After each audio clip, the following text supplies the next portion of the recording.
Okay, so I have my before and after photos.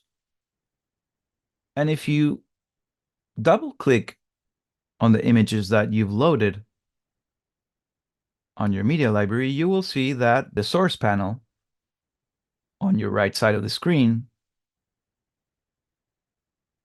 shows the media you've selected with a little timeline on the bottom.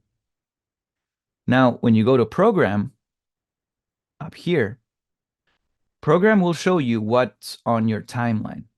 Okay, so we're going to drag the files, the photos that we have here onto our timeline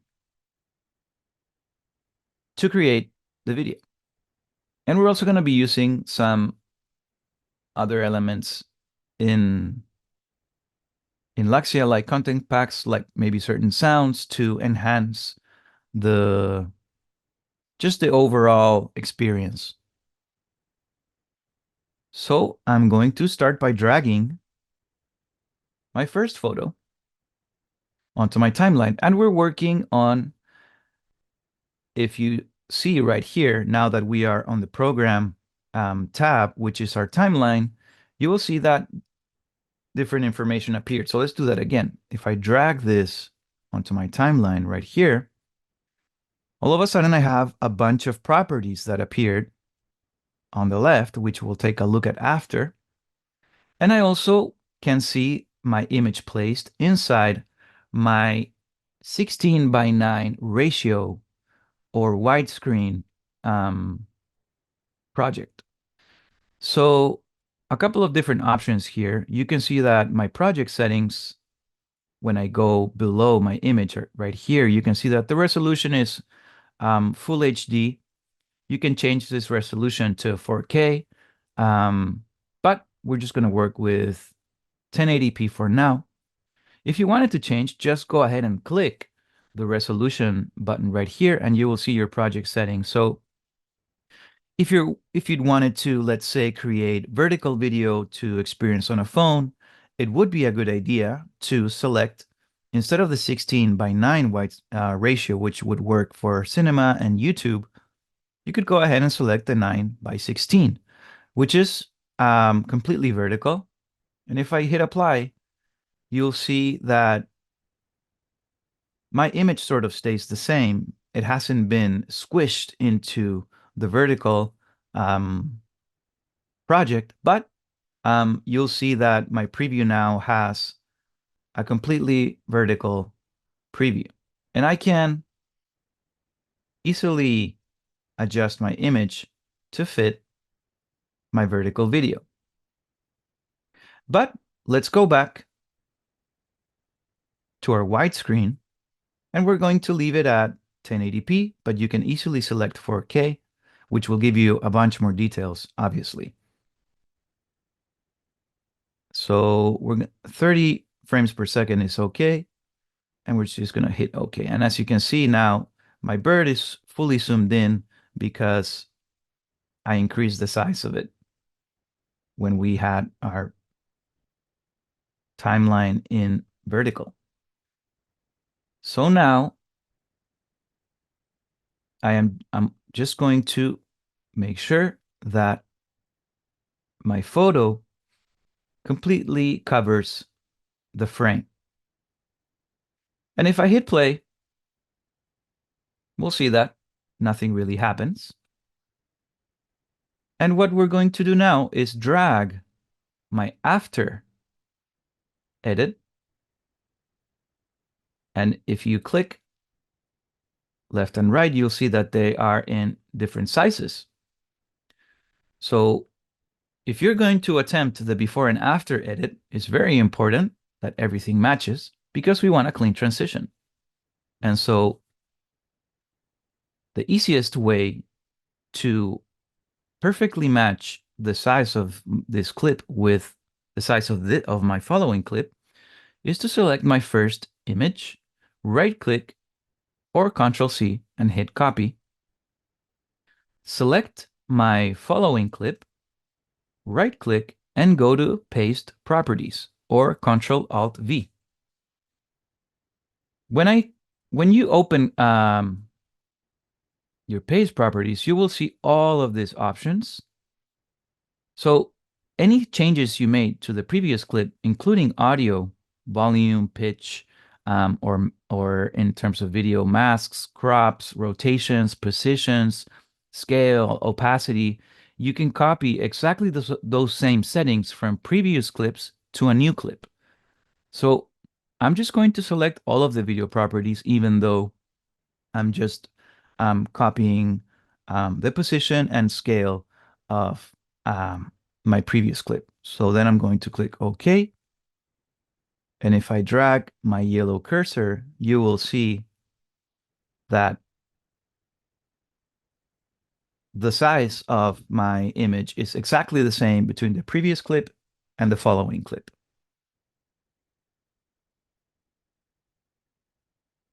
And so if I just click play, you'll see that nothing really happens. We have a straightforward, not a transition, but a just straightforward jump between my previous and my after. And so one of the most intuitive ways to transition from this clip to the next would be to create a fade transition. So if you look at the menu on LUXEA you have here on the top, you will see the transition menu. And you have a bunch of options here. One way to preview the transition is to just hover your mouse on top of all transitions, and it'll show you a preview of how your transition would look. So you have checkerboard transitions, you have cube rotate, you have dissolve, fade to white, fade with luminance, which we'll probably look at a little later. And you got some crazy ones like flip.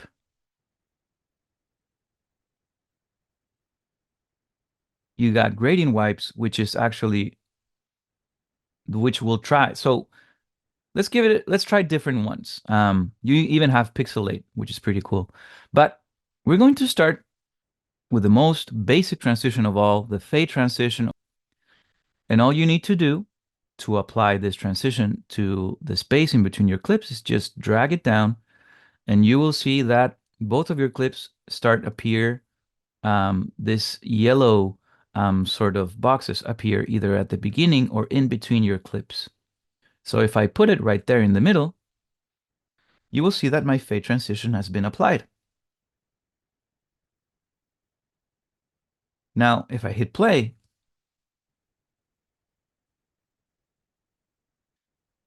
my image slowly transforms into the original photo into the edited photo.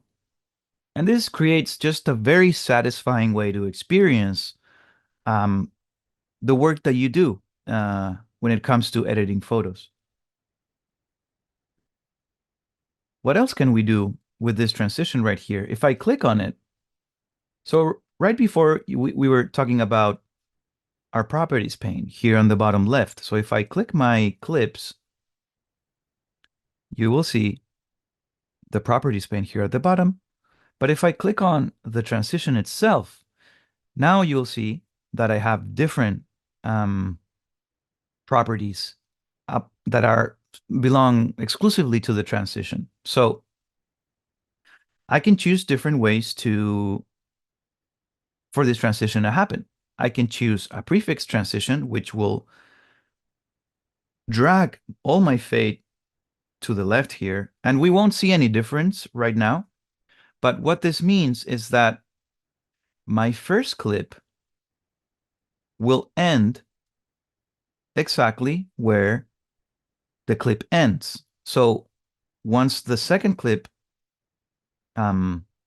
appears on the timeline, I won't have any information of my first clip. And that is before the fade transition is happening, only during my first clip. If I overlap them, which is how we had them before, then I will start seeing my second image, and I'm going to zoom in so it's clear. Let's bring this up a little bit. So as you can see, I'm starting to see my second image right here in the beginning, and I still can see my first image after I transition to the second clip. And so I can do this. I can do postfix, which I won't see any of my second image until I already changed to the second clip. But mostly you'll find yourself using the overlap transition. The other thing you can do is you can simply click on your transition and drag your mouse to the corner of the transition. And now you can shorten or expand that transition as short as possible or as long as possible. So if it's super long, it's kind of hard. It's just way too long. And so it doesn't have the satisfying slash dramatic impact that we want if we do it super short. So let's say our fade transition is right there. We hit play. It's a little bit too quick. And so to me, that's a really good length. And now I can go back to doing other things. So if you wanted to, you can drag the same fade transition to the beginning of your clip, which will create a fade from black, like that, which will fade into my other image, basically the edited version of the first one, and then I can drag down fade again, or I can drag down fade to black, which, because we don't have anything after our second clip, it basically operates the same way. So there we have a simple transition before and after that you can do between two photos. You can play around with different transitions, of course, and as we talked later, maybe a gradient wipe would be interesting as it would create um, sort of a left to right feeling of my transition. Let's take a look.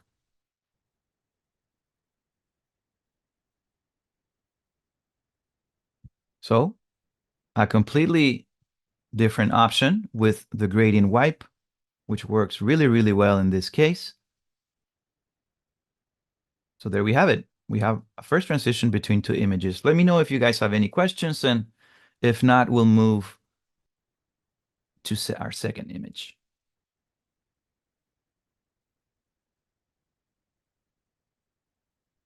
Okay. Let's drag this one right here. And all of these photos are photos that I've edited in past workshops.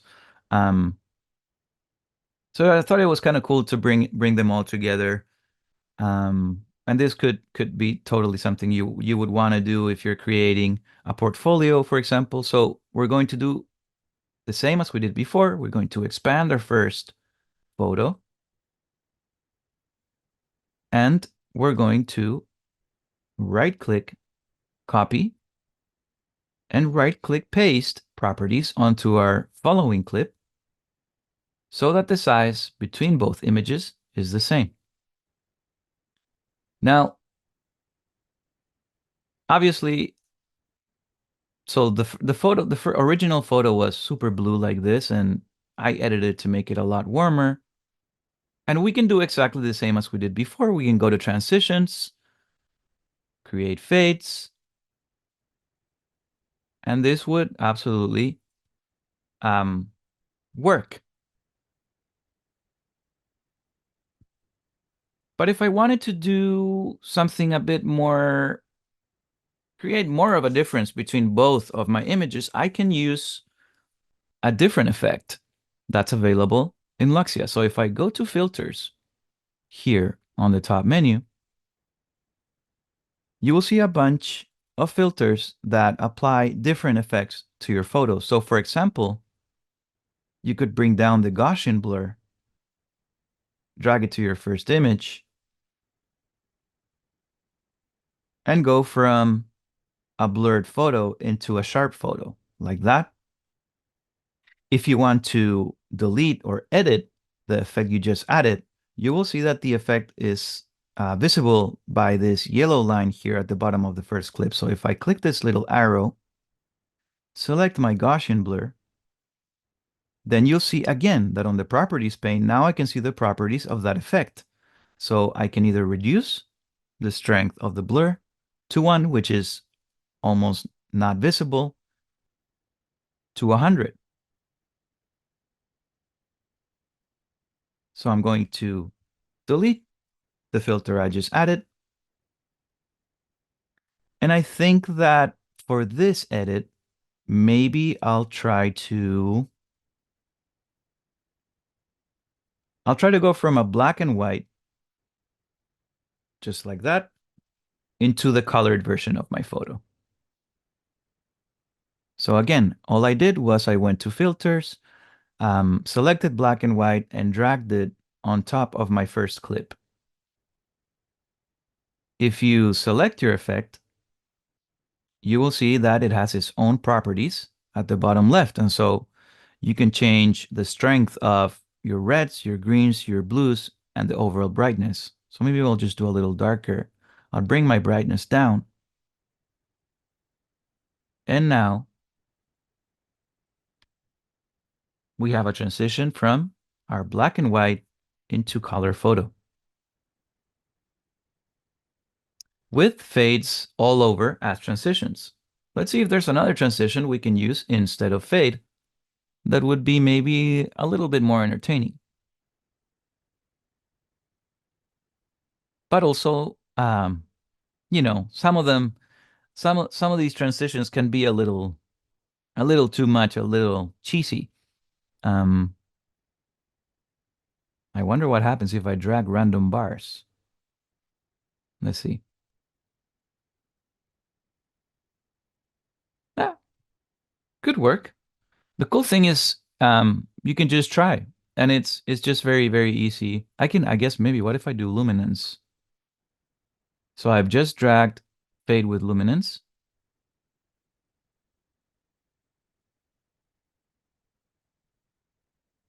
And it created this sort of like,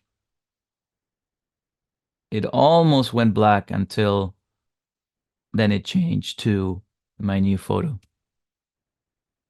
So because I did a gradient here, I'm going to actually swap them. I'm going to start classic, and I'm going to start with fade transition on my first image. I'm going to shorten the transition a little bit. And on my following image, I'm going to add a gradient transition. So let's see how the gradient looks. And it's cool because adding the gradient is almost like we're adding color left to right on our photo.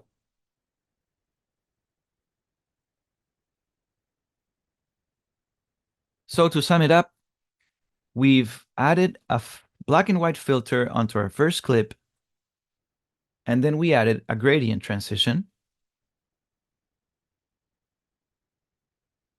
to sort of have this feeling that the image is being colored as we see it.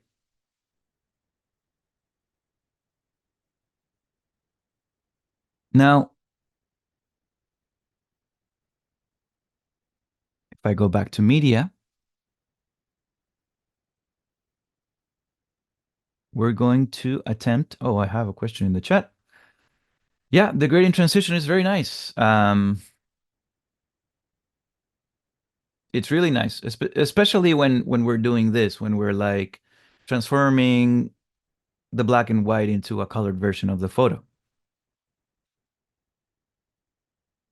Let's keep doing more. So now I am going to work with 3 photos. And in my first image, and it's okay, I'm just going to leave, because this one is a vertical photo, I'm going to leave the black bars on the sides. I feel that's okay. So what I did on this one is I exported the original version, which has no job done to it, no editing done to it. And and then what I did is I selected the subject on the AC/DC's develop mode. Hold on, here we go. I selected the subject and I added contrast. So if I drag my yellow arrow here between clips, you will see that the only change between the first and second clip is the contrast of my main subject. And I did that using select subject in develop mode. And my third photo on this case is a completely edited version. So we start from no edit, subject edit, background being edited. So let's create transitions between these three images.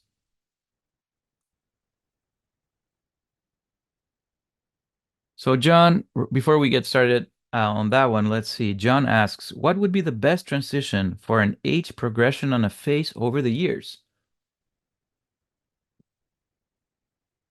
That would be such a cool project. And honestly, I wouldn't really know.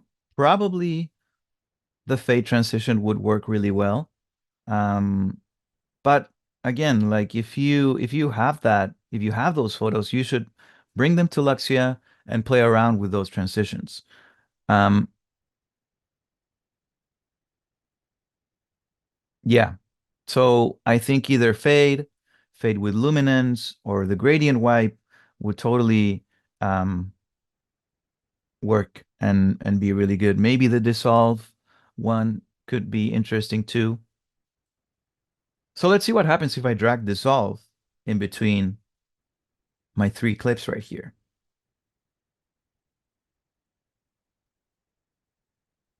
I'm gonna make this a little bigger.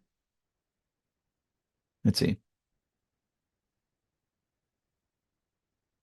Right, so it's like pixel by pixel, it's sort of like bringing the new image in, which I don't think is exactly what I'm trying to go for right now. I think for this one, our classic fade makes a lot of sense. So I'm just incorporating two fade transitions. And actually, yeah, I think it's a little too long. So what I'm just gonna go ahead and delete my transitions and make my clips shorter. So how do I shorten clips on Luxia? Very intuitive. You just select your clip and you drag your mouse either to the left or right of your clip to change their duration. So let's see if this does the trick. Frank says, maybe that is a thing for not using a transition at all and just get from one pic to another. No transition would support the gaps in the timeline. I'm not sure exactly what you're saying.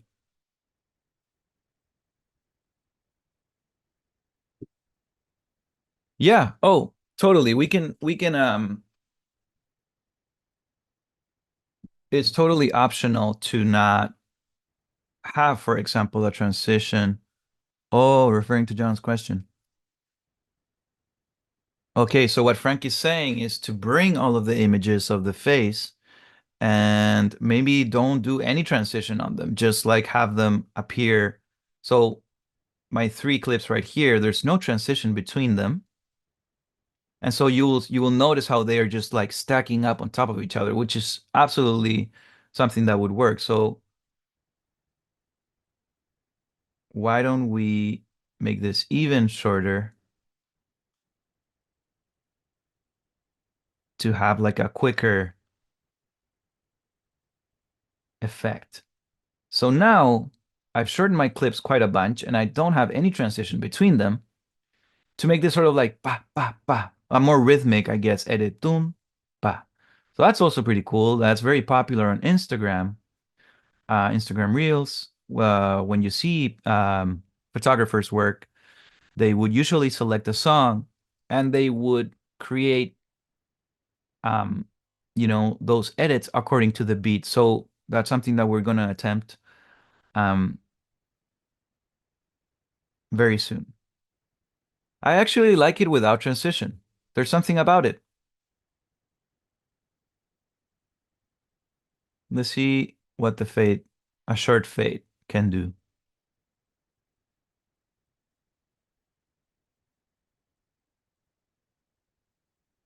That's pretty cool too. But let's stay with the rhythmic approach we were talking in the beginning. So, question for you guys, does any of you, how do you go about finding music for videos? Or is that a thing that you try to do at all?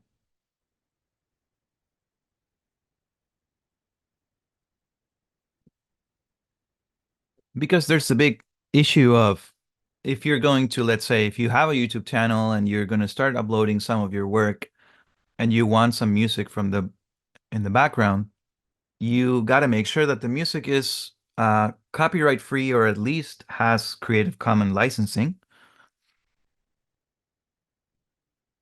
And from your own music library. But is that music copyright free, Mike? Right, John. So yeah, so that would be cool if you can have I'm assuming that's Super 8. You can add some music. So I'm gonna share a little tip with you guys. So the audio library has probably hundreds of music and sound effects that you can use without worrying about copyright.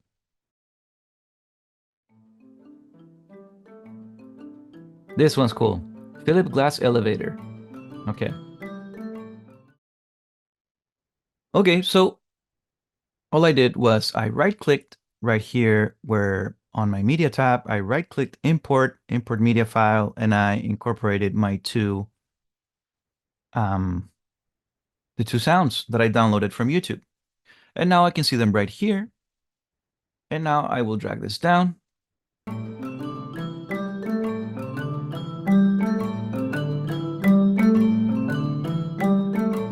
Okay, perfect.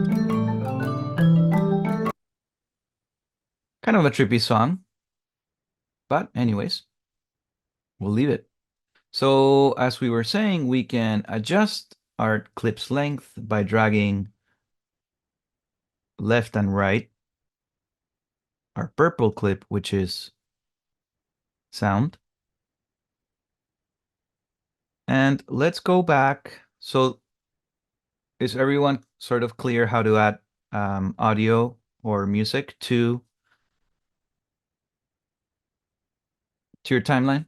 You just drag the clip onto the timeline. That's it.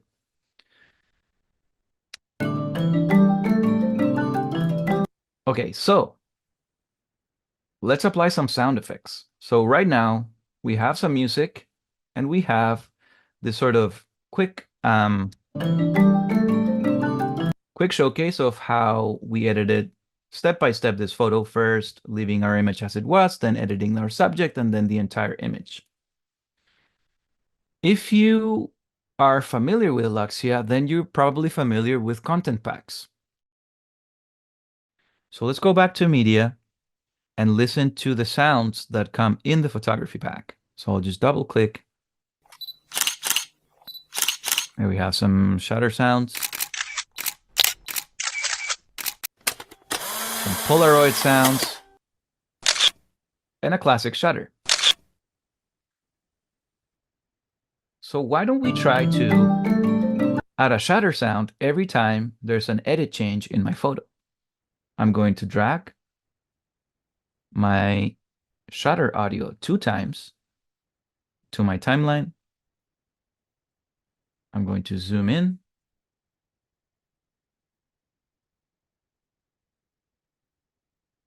Mike asked where I'm downloading from. So if you have LUXEA open, on the top right, you will see next to the yellow export button, you will see the save icon, and then you'll see a download icon, which says get content.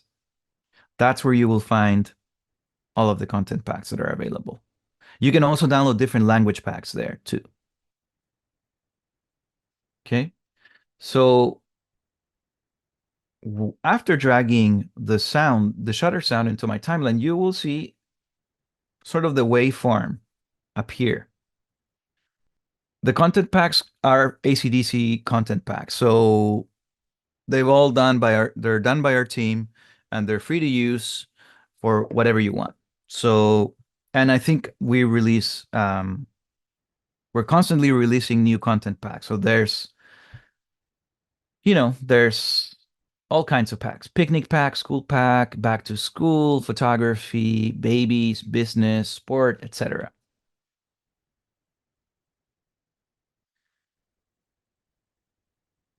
So let's go back. Now I can see the right here. I can see the sound, the waveform of the sound, and I'm going to place it as if it was a transition. So right in between my two clips. And I'm going to do the same with my second shutter. Let's see if that creates any effect that would be cool.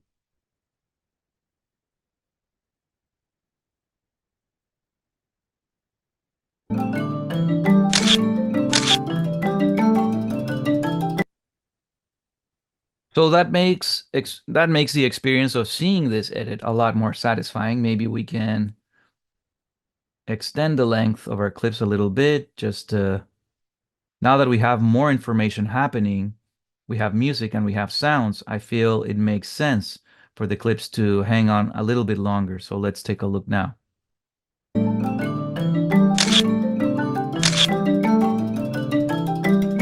There we go.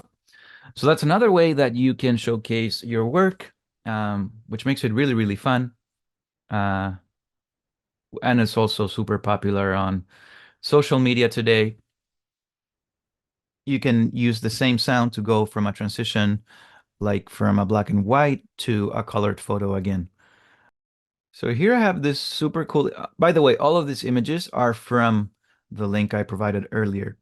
Signature Edits, which provides many, many raw photos for you to play around with.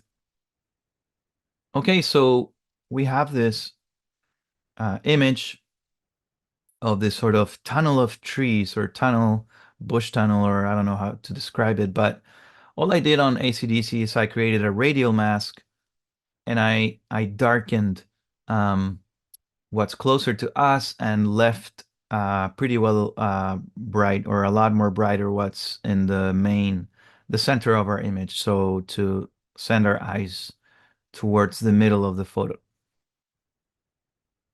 So probably because we have this sort of zooming in of focus on this photo, I feel the fade transition would work the best.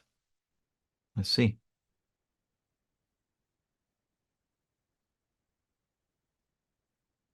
Yeah, so that's pretty cool. And let's expand, as we did with our other clips, the image, just so that it covers, and you can even go beyond. The nice thing about working on 1080p is that if your photos have a bigger resolution than that, which I'm pretty sure they do, you can scale them a lot on your video without losing quality. So that's pretty good. And again, I'm going to copy. Maybe I'll drag this up a bit. I'll copy um, the information inside my clip and I'll paste it on my second clip by doing paste properties so that the sizes and positions are matching fully. Um, and what we're going to do now is we're going to use a little bit of keyframing. Are you aware of what keyframing is? Let me know in the chat.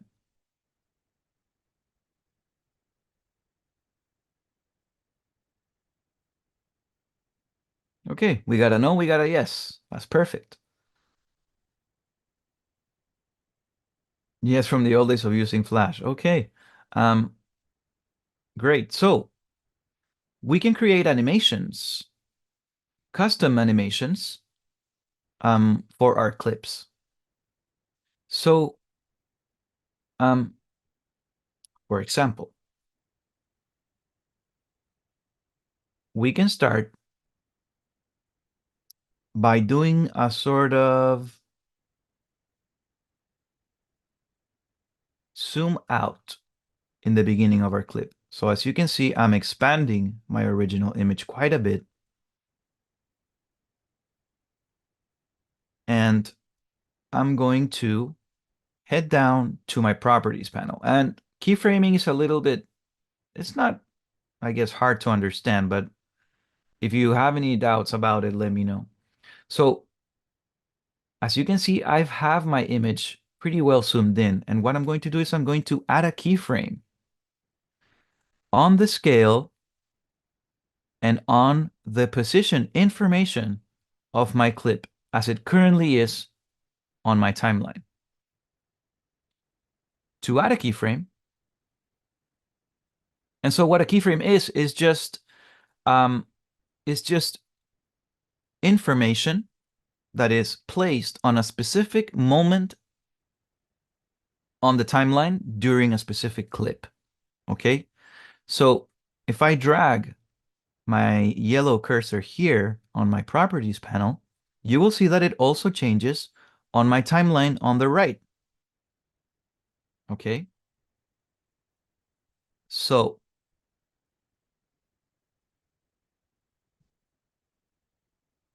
when I drag my yellow arrow on top of my two keyframes that I added, you will see that this turns red. I'm going to select these keyframes and drag them to the left, to the beginning of my clip.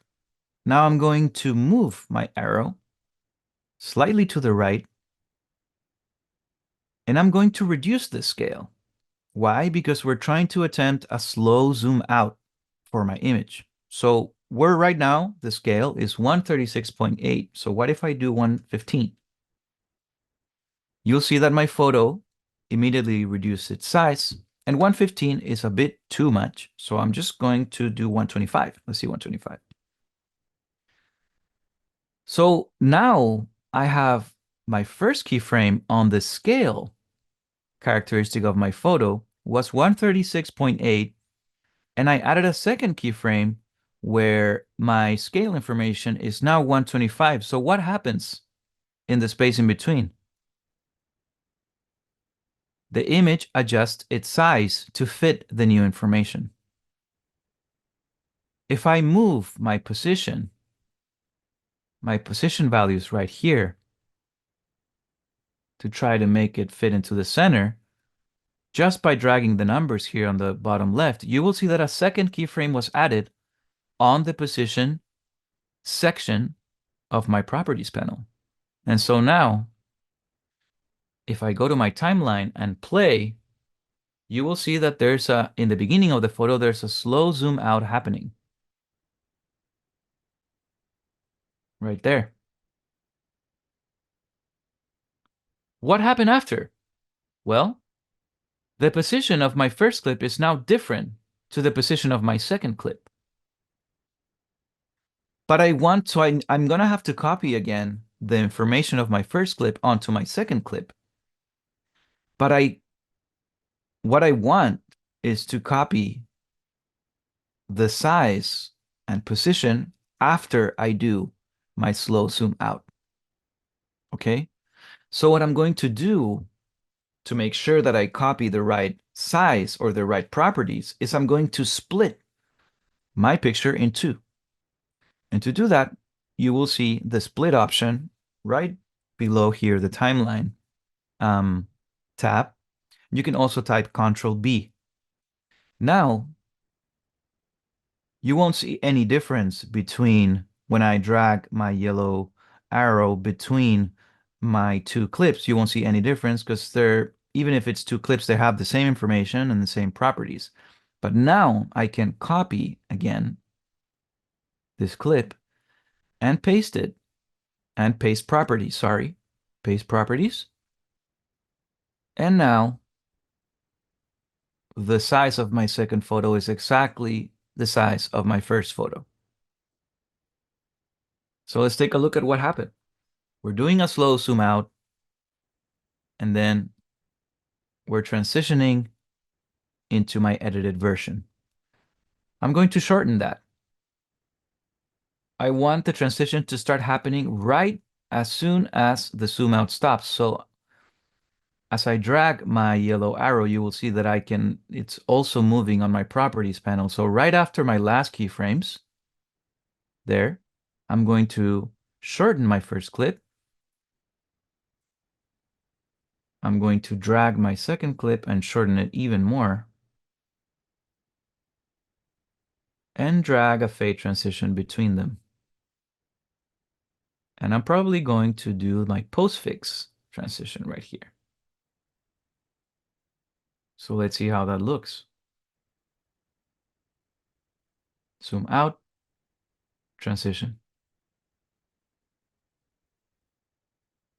And now I can do the opposite. I can zoom in. So if I wanted to zoom in to sort of close this edit, first I select my clip and I want the zoom in to start happening exactly where I have my cursor selected. So all I have to do is go to my properties pane, add 2 keyframes on position and scale, drag a little bit to the right, and just create a slow zoom in. So maybe from 125 to 130, that's enough. And I think that I don't need to change any information on the position of my clip. So if I play back, I have my transition between my edit, and finally I have a slow zoom in, which I can completely combine with a fade out at the same time. So some small adjustments I'm going to do here.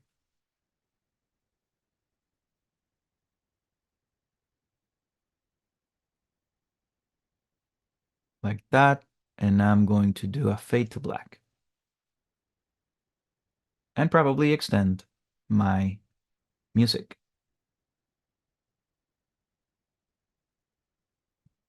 And I'm going to drag my last clips a little bit to the left. I still want a gap in between all of my edits. And I will add fade transitions. Because just for consistency, I'm going to add a fade transition between the first, in between every edit that I'm showcasing.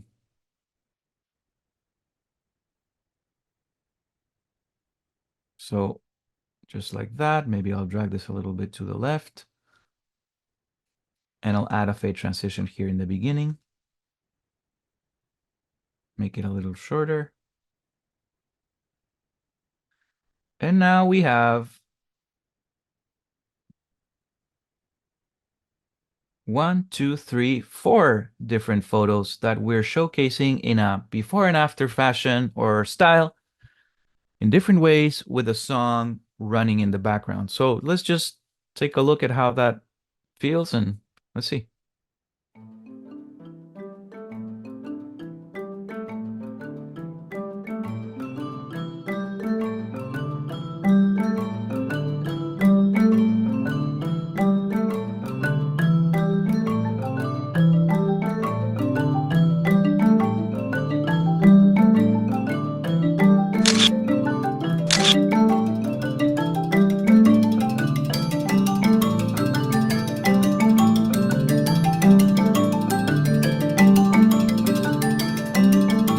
Okay, so there we go.